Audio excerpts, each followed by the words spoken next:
নমস্কার বন্ধুরা, আমি অনেক দিন পর আরেকটি নতুন ব্লগ নিয়ে তোমাদের সামনে চলে আসলাম। আজকের ব্লগটা খুব স্পেশাল। আজকে হচ্ছে আমার ছেলের অন্নপ্রাশন।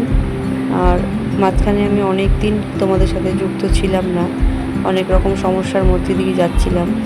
তো তোমাদের সাথে এই কথাটা শেয়ারও করা হয়নি যে আমি আরেকটা পুত্র সন্তানের জন্ম দিয়েছি। আমার তো একটি মেয়ে ছিল, মেয়ের পর আমার একটি ছেলে হয়েছে।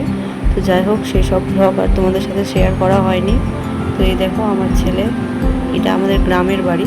এখন আমরা বর্তমানে শহরে থাকি, কিন্তু গ্রামের বাড়িতে আমাদের কুলদেবতাতে পুজো দিয়ে তারপর যে পায়েসটা, প্রসাদটা, সেটাই মুখে দেওয়া হয় আর কি। তো এখন আমি আমার ছেলেকে এখানে একটু প্রণাম করিয়ে নিচ্ছি। পুজো কমপ্লিট হয়ে গেছে। আমরা মালদা থেকে এসেছিলাম গ্রামে।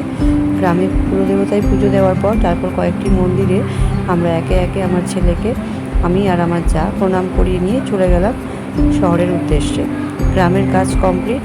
এই দেখো, এবার আমরা বাড়ি পৌঁছে গেছি। বাড়িতে এসেই দেখছি যে সমস্ত কিছু আমার বৌদি সাজিয়ে রেখেছে আগে থেকে। তারপর শুধু এখন ছেলেকে মুখে অন্নটা দেওয়ার পালা আর কি। তো দেখো ডেকোরেশনটা কেমন হয়েছে অবশ্যই জানাবে। খুব অল্পর মধ্যে দিয়ে আমি করেছি, কারণ হচ্ছে যে আমার একেই কোমরে প্রচণ্ড ব্যথা ছিল, তার মধ্যে বাড়ির প্রত্যেকের শরীর খারাপ, জ্বর, সবার জ্বর। তো দেখো আমার ছেলেকে এই যে পাঞ্জাবিটা, সেটা আমার ননদ দিয়েছে আর কি, ওর পিসিমণি। তো তো এবার আমার শ্বশুর ওকে মুখে প্রথম অন্নটা দেবে আর কি, মানে পায়েস, ভোগের যে পায়েসটা ছিল, প্রসাদটা, সেটা আমার শ্বশুরমশাই প্রথমে ওর মুখে তুলে দেবে। তো যেহেতু আমার শ্বশুরমশাই নিচে বসতে পারে না, তাই সোফার মধ্যে বসেই ওকে দিচ্ছে।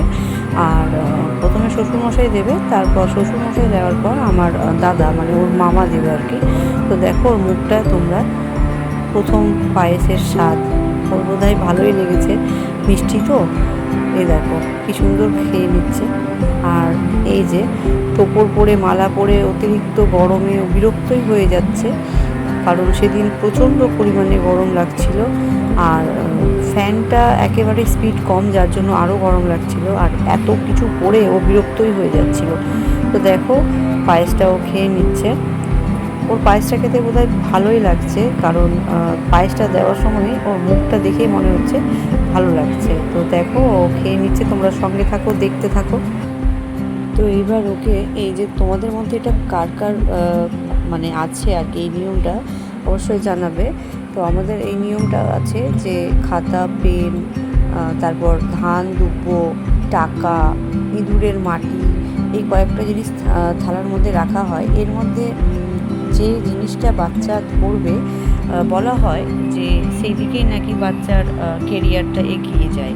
মানে ধরো খাতা কলম ধরলে পড়াশুনোতে ভালো হয়, ধান দুব্বো এগুলো ধরলে নাকি চাষি হয়। তো যাই হোক, এগুলো হচ্ছে পুরোনো যুগের প্রচলিত কথা। তো এগুলো তোমরা কতটা মানো অবশ্যই জানাবে। আমার তো খুব একটা মানে বিশ্বাস হয় না, যদিও যেটা নিয়ম সেটা অবশ্যই করতে হবে, তাই করা হলো। আমার ছেলেও কিন্তু খাতা পেনই তুলেছে, আর আমার মেয়েও খাতা পেনই তুলেছিল। তো যাই হোক, দেখো নিয়মগুলো একে একে করে নেওয়া হচ্ছে। তো নিয়মটা করা কমপ্লিট। তো এবার আমার শ্বশুরমশাই আশীর্বাদটা সেরে নিচ্ছে। একে একে সকলেই আশীর্বাদ করেছে। এইবারে আমার মা আশীর্বাদ করে নিচ্ছে। মা প্রথমে ওকে আশীর্বাদ স্বরূপ কিছু টাকা দিল, তারপর পায়েস খাইয়ে নিবে। আর ও তো তখন থেকে কেঁদেই যাচ্ছে, গরমে অস্থির হয়ে গেছে। আর এইদিকে দেখো, এদিকে হচ্ছে পেছনে আমার দাদার মেয়ে, ও খুব ব্যস্ত আছে, সকাল থেকে লেহেঙ্গা পরে খুব ব্যস্ত। আর আমার বৌদি, যখন থেকে এসেছে কাজকর্ম নিয়েই ব্যস্ত, ও যেখানেই যায় খুব কাজ করে। তো এবার আমার বৌদি ওকে পায়েস খাইয়ে দেবে।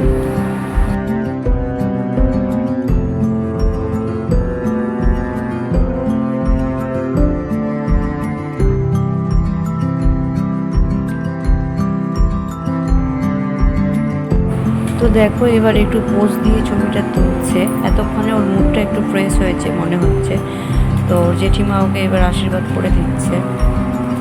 একে একে সকলেই আশীর্বাদ করেছে, কিন্তু আমাকে যেহেতু দেখতে নেই, তাই আমি আসতে পারিনি। আমাকে এখানে তোমরা দেখতে পাবে না। বাবা আর মাকে বাচ্চার খাওয়াটা দেখতে নেই। তো যাই হোক, আমরা ঘরের মধ্যেই ছিলাম। তো দেখো একে একে আশীর্বাদের পর্ব চলছে, আর সকলেই আশীর্বাদ করছে মেয়ে ছেলেকে। আর ওর দিদির তো কোনো পাত্তা নেই, ওর দিদি হচ্ছে খেলাধুলো করতে ব্যস্ত, ওকে তোমরা এখানে কোথাও দেখতে পাবে না। এইবার আমার শাশুড়ি আশীর্বাদ করছে, তোমরা দেখো, সঙ্গে থাকো।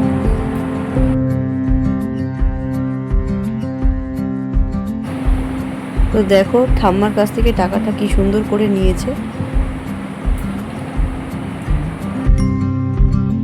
এই দেখো আমার শাশুড়ি মা, মানে ওর ঠাম্মার কোলে ও বসে আছে।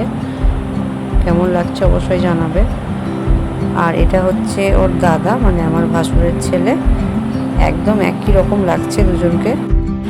এই দেখো এদিকে আমার মা, আমার শাশুড়ি আর আমার জায়ের মা, তিন বেয়ান মিলে আমার ছেলের সাথে ছবি তুলছে।